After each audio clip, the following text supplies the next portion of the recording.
Do you like gangster movies that have a bit of heart, but also schemes, drugs, plots, blackmail, and murder? If you do, you've probably seen Guy Ritchie's The Gentleman for sure. Not only does this movie promise you a good time, but it also gives you a look at the world where men are as suave as can be. And now it turns out, Ritchie may have something more for us. So let's find out everything we know about this exciting announcement. First up, could a Gentleman sequel be in the works? The answer is yes. We've learned that Netflix has greenlit a sequel series, and Ritchie is returning to helm the project. The Gentleman, which was a box office hit, marked Ritchie's return to making crime movies, which helped kickstart his career. Not only was the movie a commercial success, but it also received a whole lot of positive reviews. In The Gentleman, we follow Mickey Pearson, who decides to sell his drug empire, which is when all hell breaks loose. This choice leads to all kinds of violence that leads to more violence, which includes murder and mayhem. Matthew McConaughey, Charlie Hunnam, Hugh Grant, and our personal favorite, Colin Farrell, give terrific performances, which is what really makes the movie. So, of course we wanted more, and thankfully, Netflix heard our prayers. Ritchie will return to write, produce, and direct the series. Plus, Theo James has been cast in the lead role along with Vinnie Jones, Giancarlo Esposito, and Kaya Scodelario. So while the original cast may not return, we are still hoping that they'll have a surprising cameo. Up next, this isn't Guy Ritchie's first series. The Gentleman isn't Ritchie's first movie to be adapted for television. One of his best films to date, Snatch, was received positively by both critics and fans, and eventually became a cult classic. The feature was then released as a series that ran for 2 seasons and starred Rupert Grint and Phoebe Dynevor, but the show didn't come close to the recognition that the movie garnered. Before Snatch, Ritchie had also directed Lock, Stock, and Two Smoking Barrels, which was also his first feature-length movie. Not only did the movie make Ritchie known internationally, but it also introduced fans to the superb action hero Jason Statham. Once again, the movie was adapted into a 7-part crime drama series for British television. What's more, most reviews indicated that the show was well received, with Ritchie's influence present all through it. So it's no surprise that The Gentleman is now also being adapted, and that too on Netflix. And because Ritchie is returning, he'll ensure that he brings the tone that we so love from the source material. And Theo James's career has only risen because of his involvement in White Lotus. So more fans may be encouraged to come and check out Ritchie's sequel. We'll keep our fingers crossed that the series runs for longer than the director's last 2 adapted projects. Moving on, what happened at the end of The Gentleman? If you've watched The Gentleman, you'll recall that we don't learn what really happened until the final moments. But Ritchie's knack for creating plots with various twists and turns can make it challenging to follow, particularly as his revelations come to light. So let's try to understand it together. At the very beginning, it's revealed that the plot would center around Mickey Pearson as he tries to sell his marijuana empire to Matthew Berger, who's played by Jeremy Strong. But Berger is working with the Asian crime organization and Dry Eye, who's portrayed by Henry Golding. Enter a bunch of young men who steal Mickey's marijuana. This scandal made it harder for him to sell his business. At this time, we're learning what's happened from the perspective of Hugh Grant's character, Fletcher, but he doesn't know everything yet. With every character less trustworthy than the next, The Gentleman builds up a thrilling finale that finally begins to offer context and explain what had already happened. Coming up, let's focus on the third act. First, let's talk about Mickey's deal with Berger. The head of the vast empire believes that his business is still worth 400 million euros, which the buyer had also agreed to before the thefts. But when the two meet to close the deal, Berger claims that even though only one of his 12 locations was attacked, the rest of his locations have been compromised. In short, the empire was now worth less than half of what they'd agreed upon. Mickey simply decides to pass on the deal and locks Berger up in a freezer. To really send a message, he also informs the trapped man that apart from the compensation, he'd also have to remove a pound of flesh from his body. Meanwhile, Fletcher is sure he's about to get paid $20 million,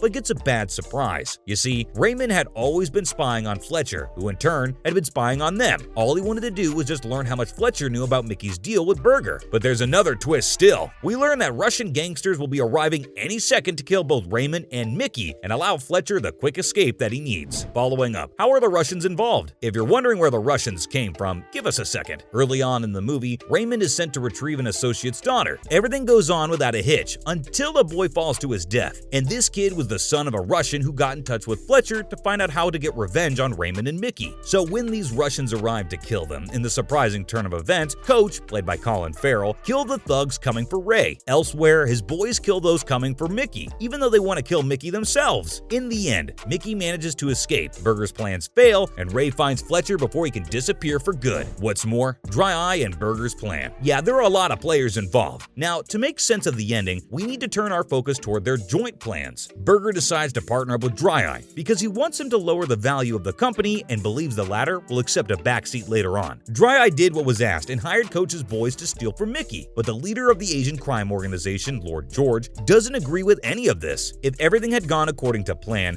Burger would have gotten the marijuana company for a lot less than it was truly worth, and Dry Eye would have gotten the control he so desperately wanted. Sounds easy enough, right? Instead, Dry Eye altered the strategy after he killed Lord George and ordered Burger to step aside and seize control himself. Then Dry Eye made Mickey an offer to buy his company outright, but he declined. So, being the creep that he was, he attacked Mickey's wife and dies moments before he could assault her. From there, Burger is easily blackmailed into following Mickey's instructions. Now for Fletcher's plan in The Gentleman. For Fletcher, the goal was always to be compensated handsomely for all the knowledge he had acquired. Big Dave had wanted to pay for it and was the one who initially recruited him, but the slimy Fletcher always had backup plans. First, he created a screenplay based on the details of Mickey's marijuana business and the criminal underworld of the country. He then demanded that Raymond pay him $20 million in exchange for the screenplay, records, documents, and photographs. Plus, if they wouldn't respond in 72 hours, he'd simply sell it all to Big Dave. Raymond was a step ahead. He had Coach's boys blackmail Big Dave with a video of him having